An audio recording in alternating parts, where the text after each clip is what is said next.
Yo, balik lagi sama gue Channel Martin dan salam profit. Oke guys, jadi pada kesempatan kali ini sesuai janji gue di video yang tadi sekitar 1-2 jam yang lalu sudah saya upload untuk mengenai informasi terbaru mengenai Luna, BTT dan VD. Ya, jadi akan saya update untuk Bitcoinnya sekarang. Nah, nanti setelah video Bitcoin ini diupdate, mungkin sore sekitar jam 5 ya, jam 4 jam 5 akan saya update untuk rekomendasi koin part kedua. Ya, itu ranking dari urutan 11 sampai 20-nya nanti akan coba saya pilih-pilih dan saya bagikan ke teman-teman sekalian buat menjadi salah satu bahan pertimbangan aja gitu ya. Tentunya tetap aja kalian harus memutuskan istilahnya keputusan kalian dengan analisa kalian masing-masing ya. Jadi saya hanya sharing saja, keputusan akhir tetap di tangan kalian masing-masing. Oke. Jadi langsung aja, ini diawali untuk USDT dominance time frame daily dulu ya. Kemarin memang di beberapa video Bitcoin yang lalu ketika memang dia hit di trendline resistance ini perlu sekali diperhatikan, and then yes, benar dia mendapati rejection, makanya si Bitcoinnya itu rebound dulu untuk jangka pendeknya.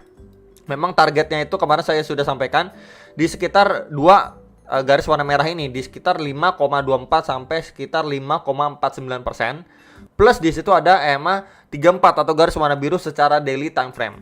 Tapi perlu juga kalian perlihat untuk hourly time frame-nya untuk mendapatkan informasi yang istilahnya jangka pendeknya lah. Nah, di sini kita bisa mendapati yang namanya dia rebound ataupun reaksi ya setelah testing terhadap EMA 55. Ya, dia udah jebol atau ngelosor dari EMA 34 garis warna birunya, kemudian dia testing di EMA 55, kemudian mendapati rebound yang lumayan. So, kita mendapati ataupun melihat si Bitcoin itu sekarang ini posisi tertekan kembali. Ya, jadi memang perlu sekali diperhatikan. Mungkin next target bisa diperhatikan untuk area ini teman-teman ya, di sini. Untuk si USDT dominance itu di sekitaran 6,5 sampai 6,58%. Nah, itu menjadi next target resistance yang cukup kuat untuk si USDT dominance karena memang kita bisa lihat itu adalah area terakhir dia sebelum melanjutkan penurunannya kembali. Ya, tapi kalau misalkan dia mampu breakout dari range area atau box warna merah ini, dia breakout gitu ya ke highest point sebelumnya di sekitar 7%-an sekian gitu. Wah, kita akan melihat atau berpotensi melihat si Bitcoin makin melosor lebih dalam lagi. Tapi kalau misalkan ketika dia testing di sini ya di testing di area sini, kemudian dia mendapati rejection, kemudian drop lagi, ya maka kita akan melihat si Bitcoinnya itu kembali rebound lagi atau dikasih napas lagi. So, ini adalah area yang cukup krusial untuk si USDT dominant secara hourly time frame atau time frame 4 jamnya jangka pendek ya. Jadi time frame hourly itu lebih ke jangka pendeknya.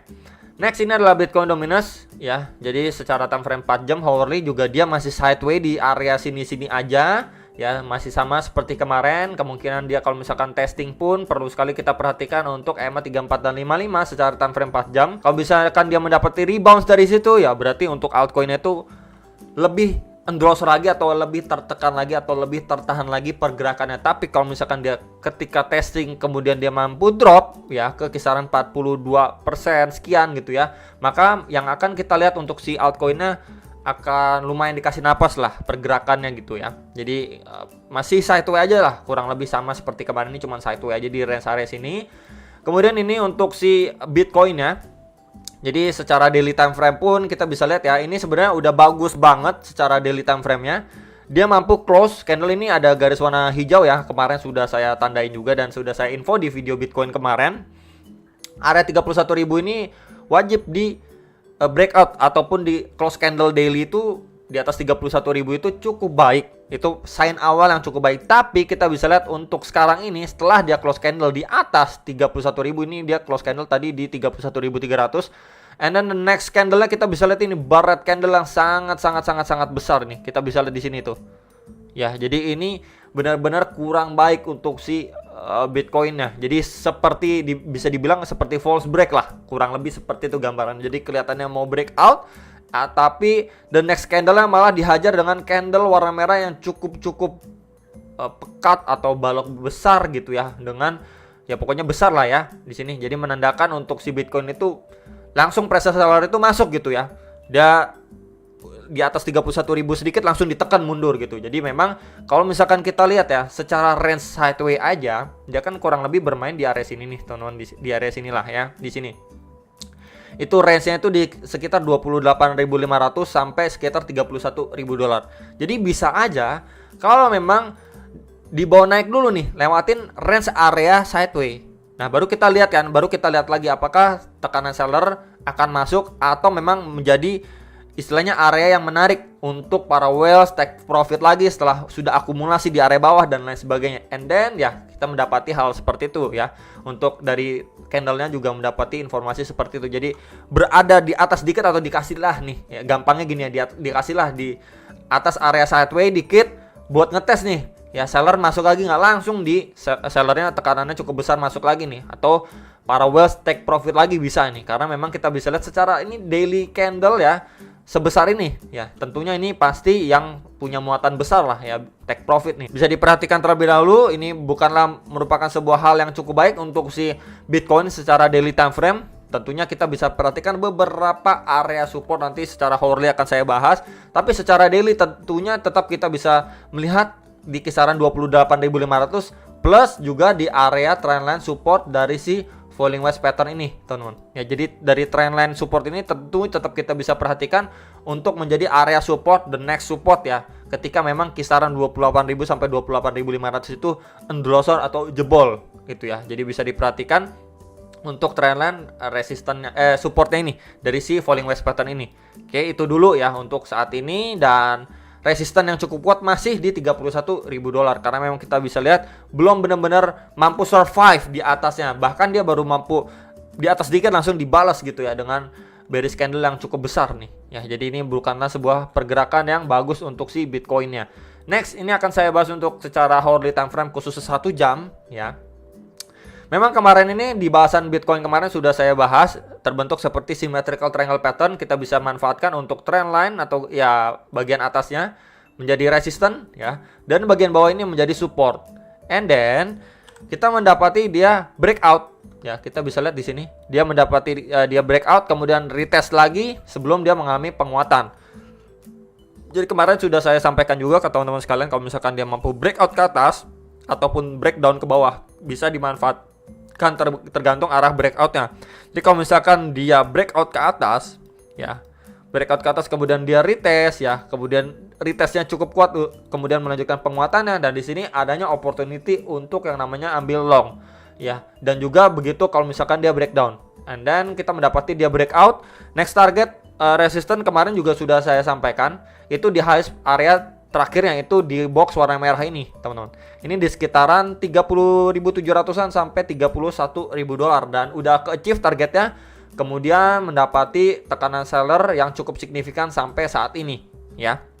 Kemudian outlook berbeda yang bisa kita pergunakan dalam kondisi Bitcoin saat ini. Ini untuk trendline resistannya maybe kita akan hapus terlebih dahulu ya, karena memang sudah breakdown, dan untuk supportnya ya kita coba tarik, dan bagian atasnya tentunya kita tarik lagi menggunakan trendline ini. Nah ya, jadi tentunya di bagian ini beberapa kena touch ya, ini kena touch 1, and then ini kena 2 kali touch ya, ini 1, kemudian ini 2 kali gini ya.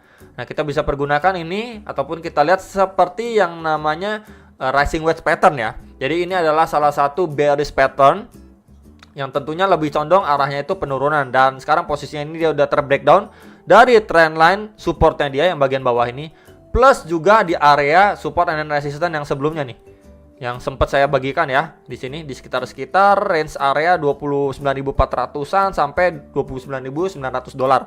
Di range kisaran itu dia juga sudah bisa dikatakan breakdown. Tadi ini lowestnya sampai di 29.260-an dolar. Jadi memang ada kecenderungan untuk dia bisa melanjutkan penurunannya. Tapi biasanya setelah dia penurunan gini, tetap kita bisa melihat yang namanya dia retest dulu ya, seolah-olah mau masuk kembali ya. Dia retest dulu ke trendline supportnya ini ya, bagian garis warna kuning ini, sebelum melanjutkan penurunannya kembali ya. Nah kalau misalkan dia seperti ini ya, dia udah breakdown and then dia retest ya untuk melanjutkan penurunannya kembali, next target di kisaran berapa? Di kisaran sini ya, 28.600-an. Next lagi di sekitar $28.000, dan di loss pointnya itu di areanya di kisar 26.600-an dolar. Ya bisa diperhatikan beberapa target area support dari Bitcoin ya. Cuman kalau misalkan dia mampu ya, ini setelah dia breakdown kemudian dia mampu close candle di atas dari trendline support ini ya, bisa saja ini hanyalah seperti sebuah fake out ya. Jadi misalkan kita bisa lihat ini dia udah breakdown, Kemudian gak lama langsung rebound signifikan masuk lagi nih ke dalam. Nah ini bisa dibilang juga seperti fake out teman-teman. Ya jadi hal seperti ini yang harus diantisipasi atau diwaspadai sama teman-teman sekalian. Plus juga dari time frame 1 jamnya kita bisa lihat di sini adanya confluence of resistance-nya ya di trendline ini. Plus juga EMA 34 dan 55 garis warna merah dan biru nih. Jadi ini di kisar-kisaran area 30.100-an dolar lah ya. Jadi itu aja teman-teman informasi yang bisa saya berikan untuk Bitcoin secara jangka pendek time frame 1 jam, daily-nya, kemudian Bitcoin dominance dan juga USDT dominance. Ya, jadi bisa diperhatikan beberapa faktor tadi, kalian bisa analisa kembali sebelum make decision atas transaksi kalian masing-masing. Itu aja dari saya, semoga bisa bermanfaat dan sampai jumpa untuk next video saham profit.